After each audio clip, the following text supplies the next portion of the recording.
1h30 pour la lecture du communiqué final.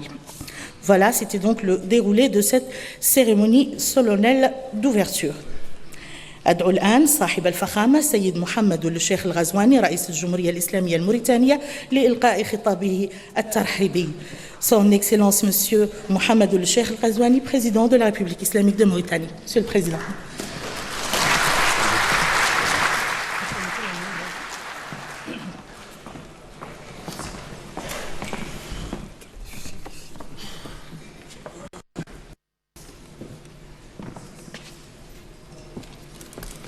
Bismillahirrahmanirrahim.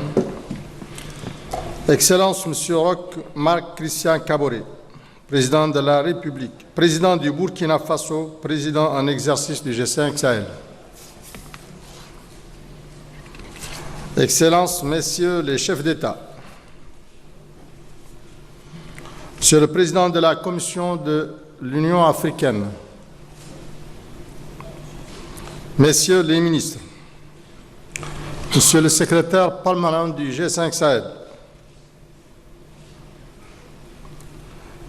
Madame la commissaire européenne aux partenariats internationaux, Mesdames et Messieurs les membres du corps diplomatique et représentants des organisations internationales,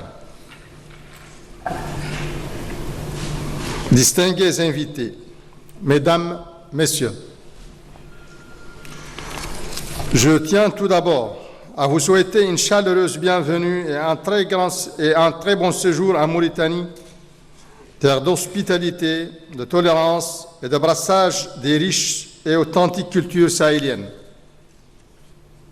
Permettez-moi aussi, avec mes frères et amis, chefs d'État du G5 Sahel, de remercier l'ensemble des participants qui ont bien voulu sacrifier de leur temps précieux pour marquer l'intérêt qu'ils portent à la région et rehausser de leur présence cette importante conférence.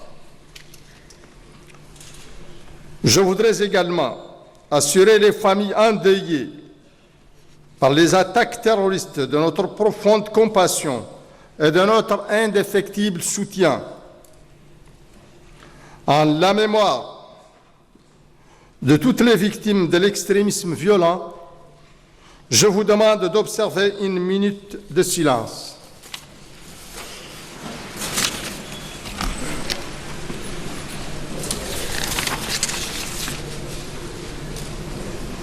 Je vous remercie.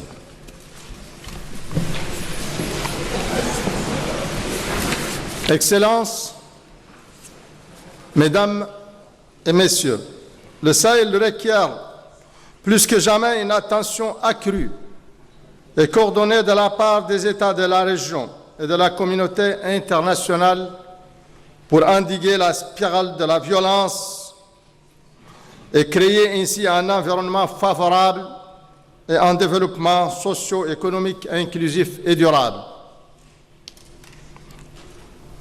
À ce propos, je tiens particulièrement à exprimer mes sincères remerciements à mes frères chefs d'État du G5 Sahel pour leur engagement de tous les instants en faveur de la paix et du progrès dans notre espace commun.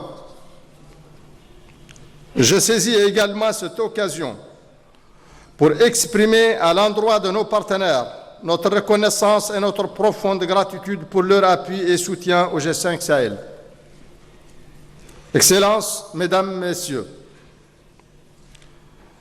les États du G5 Sahel ont su très vite adopter une approche systématique à l'identification des facteurs de fragilité communs à nos pays.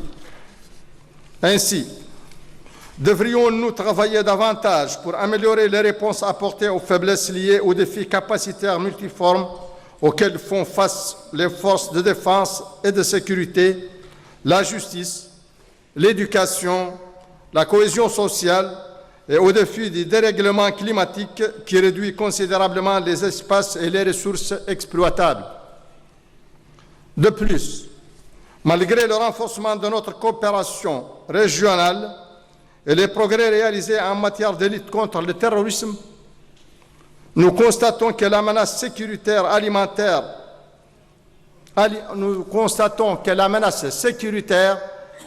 alimente et instrumentalise ses faiblesses, créant ainsi un environnement favorable lui permettant de se recycler et de se régénérer dans des zones initialement épargnées ou relativement pacifiées.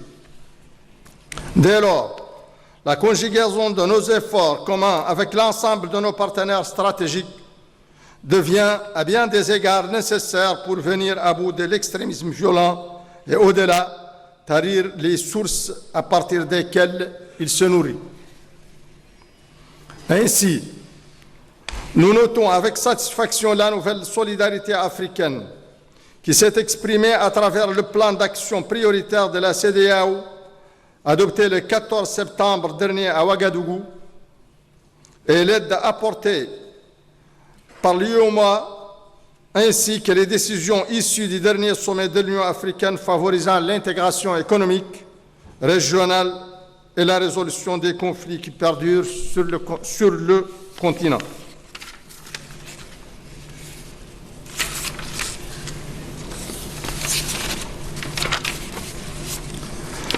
Le cas de la crise politico-sécuritaire qui sévit depuis 2011 en Libye est un exemple édifiant de la nécessité pour l'Afrique de s'approprier la résolution de ces conflits internes.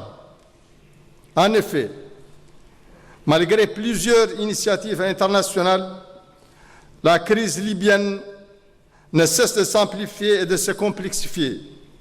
Elle continue malheureusement à alimenter et à renforcer les activités des groupes terroristes au Sahel à travers les trafics illicites des armes, des munitions, de la drogue et des êtres humains.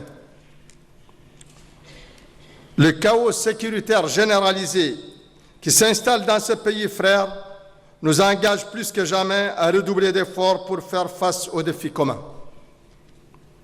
Nous tenons ici à saluer le travail du comité de haut niveau de l'Union africaine sur la Libye et soutenons fermement l'initiative d'organiser un forum de réconciliation nationale inclusive sur la crise libyenne. Nous appelons aussi la communauté internationale à s'impliquer davantage sur la voie d'une solution urgente et concertée de la crise libyenne, en appui de l'action de l'Union africaine. Dans ce cadre, nous nous félicitons du soutien apporté par le secrétaire général des Nations Unies, M. Antonio Guterres, à l'initiative de l'Union africaine et au financement conséquent des missions de maintien de la paix en Afrique. Je ne saurais terminer sans remercier nos partenaires stratégiques multilatéraux pour l'accompagnement et le soutien constant de nos activités. À cet égard, nous saluons la tenue de la première Assemblée générale de l'Alliance Sahel à Nouakchott, en marge de ce sommet, et comptons sur son appui dans le cadre de la mise en œuvre de nos stratégies de défense, de sécurité et de développement. C'est aussi l'occasion de saluer le partenariat avec l'Union européenne, la Banque mondiale, la Banque africaine de développement, ainsi que l'intérêt que porte l'Institut Tony Blair pour le changement mondial pour notre région. En définitive, je demeure persuadé que le Sahel redeviendra cette terre d'espoir et d'entente qu'il a toujours été. Une terre d'avenir pour le plus grand bien de ces peuples que tant de liens unissent. Vive la coopération entre les peuples, vive le G5 Sahel, et je vous remercie.